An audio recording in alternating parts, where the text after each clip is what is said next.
हर साल 14 अप्रैल के दिन भारतीय संविधान के निर्माता, महान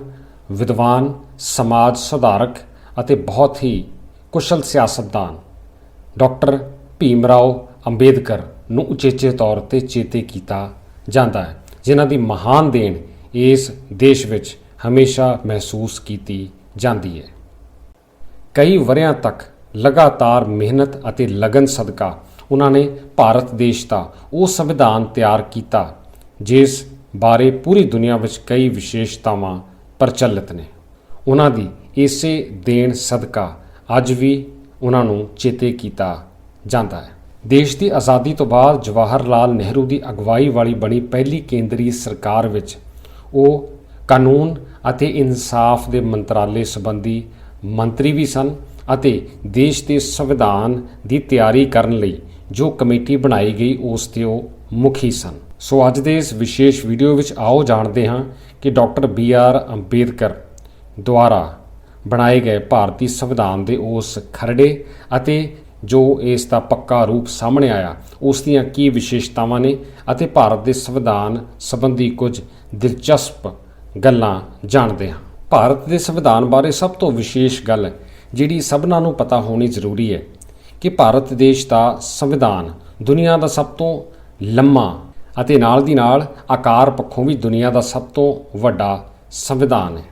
ਭਾਰਤ ਦੇ ਸੰਵਿਧਾਨ ਵਿੱਚ ਕੁੱਲ ਮਿਲਾ ਕੇ 1,46,385 ਸ਼ਬਦ ਆਉਂਦੇ ਨੇ। ਭਾਰਤ ਦੇ ਸੰਵਿਧਾਨ ਵਿੱਚ ਕੁੱਲ ਮਿਲਾ ਕੇ 444 ਆਰਟੀਕਲ ਨੇ ਜਿਨ੍ਹਾਂ ਨੂੰ 22 ਹਿੱਸਿਆਂ ਦੇ ਵਿੱਚ ਵੰਡਿਆ ਗਿਆ ਹੈ।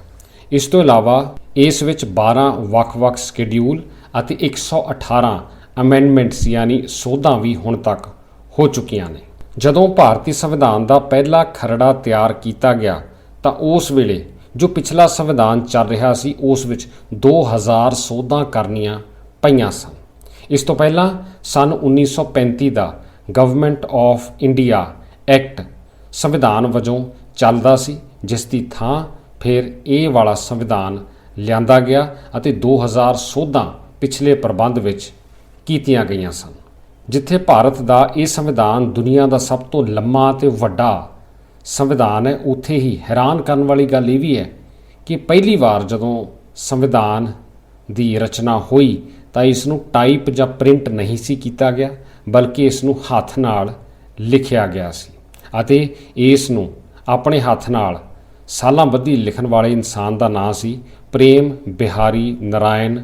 ਰਾਇਜ਼ਾਦਾ, ਜਿਨ੍ਹਾਂ ਨੇ ਆਪਣੇ ਹੱਥਾਂ ਨਾਲ ਇਸ ਨੂੰ ਕਾਗਜ਼ ਉੱਪਰ ਉਕੇਰਿਆ ਅਤੇ ਇਸ ਕੰਮ ਵਿੱਚ ਉਹਨਾਂ ਨੂੰ ਤਕਰੀਬਨ 3 ਸਾਲ ਲੱਗੇ ਸਨ। ਭਾਰਤ ਦੇ ਸੰਵਿਧਾਨ ਬਾਰੇ ਇੱਕ ਖਾਸ ਗੱਲ ਇਹ ਵੀ ਹੈ ਕਿ ਇਸ ਨੂੰ ਇੱਕ ਲਿਵਿੰਗ ਡਾਕੂਮੈਂਟ ਯਾਨੀ ਇੱਕ ਜ਼ਿੰਦਾ ਦਸਤਾਵੇਜ਼ ਮੰਨਿਆ ਜਾਂਦਾ ਹੈ, ਕਿਉਂਕਿ ਇਸ ਨੂੰ ਕਿਸੇ ਵੀ ਵੇਲੇ ਬਦਲਿਆ ਵੀ ਜਾ ਸਕਦਾ ਹੈ ਤੇ ਇਸ ਵਿੱਚ ਸੋਧ ਵੀ ਕੀਤੀ ਜਾ ਸਕਦੀ ਹੈ। ਸੰਵਿਧਾਨ ਦਾ ਨਿਰਮਾਣ ਕਰਨ ਵੇਲੇ ਵੀ ਇਸ ਗੱਲ ਦਾ ਉਚੇਚਾ ਜ਼ਿਕਰ ਕੀਤਾ ਗਿਆ ਸੀ ਕਿ ਇਹ ਸੰਵਿਧਾਨ ਲੋਕਾਂ ਲਈ ਬਣਾਇਆ ਗਿਆ ਅਤੇ ਲੋਕਾਂ ਦੀਆਂ ਲੋੜਾਂ,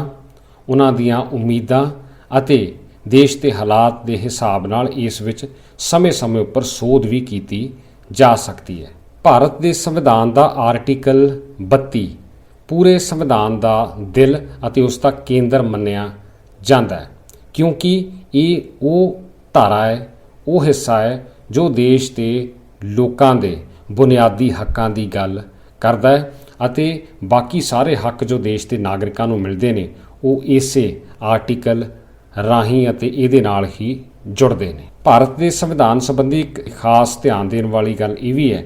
ਕਿ ਦੇਸ਼ ਦੇ ਸੰਵਿਧਾਨ ਦੇ ਪੂਰੀ ਤਰ੍ਹਾਂ ਲਾਗੂ ਹੋਣ ਤੋਂ ਬਾਅਦ ਦੇਸ਼ ਵਿੱਚ ਔਰਤਾਂ ਨੂੰ ਵੋਟ ਪਾਉਣ ਦਾ ਅਧਿਕਾਰ ਮਿਲਿਆ। ਭਾਰਤ ਦੇ ਸੰਵਿਧਾਨ ਨੂੰ ਦੁਨੀਆ ਦੇ ਕਈ ਹੋਰਨਾਂ ਦੇਸ਼ਾਂ ਦੇ ਸੰਵਿਧਾਨ ਦੀ ਪੜ੍ਹਾਈ ਅਤੇ ਉਹਨਾਂ ਦਾ ਅਧਿਐਨ ਕਰਨ ਤੋਂ ਬਾਅਦ ਤਿਆਰ ਕੀਤਾ ਗਿਆ ਅਤੇ ਦੁਨੀਆ ਦੇ ਜਿਹੜੇ ਵੀ ਦੇਸ਼ ਵਿੱਚ ਕੋਈ ਵੀ ਚੰਗੀ ਚੀਜ਼ ਜੋ ਵਿਖਾਈ ਦਿੱਤੀ ਉਸ ਨੂੰ ਭਾਰਤ ਦੇ ਸੰਵਿਧਾਨ ਵਿੱਚ ਵੀ ਲਾਗੂ ਕੀਤਾ ਗਿਆ।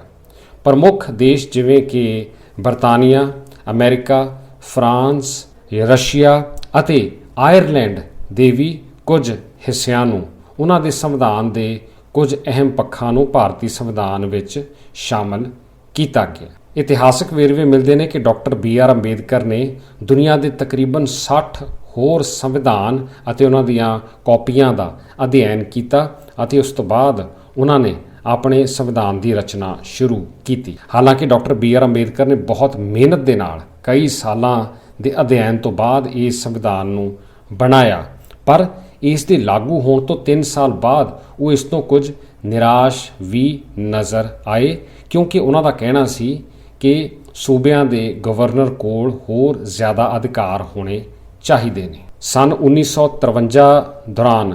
ਦੇਸ਼ ਦੀ ਪਾਰਲੀਮੈਂਟ ਦੇ ਸਦਨ ਰਾਜ ਸਭਾ ਵਿੱਚ ਉਹਨਾਂ ਨੇ ਇਸ ਸੰਬੰਧੀ ਬਕਾਇਦਾ ਆਪਣੀ ਗੱਲ ਵੀ ਕਹੀ ਸੀ। ਇਸ ਦੇ ਬਾਵਜੂਦ ਦੇਸ਼ ਦਾ ਸਾਰਾ ਪ੍ਰਬੰਧ ਭਾਰਤੀ ਸੰਵਿਧਾਨ ਦੇ ਮੁਤਾਬਕ ਹੀ ਚੱਲਦਾ ਹੈ ਅਤੇ ਸੰਵਿਧਾਨ ਹੀ ਦੇਸ਼ ਦੇ ਲੋਕਾਂ ਦੇ ਹੱਕਾਂ ਦੀ ਰਾਖੀ ਅਤੇ ਉਹਨਾਂ ਨੂੰ ਅਮਲੀ ਰੂਪ ਵਿੱਚ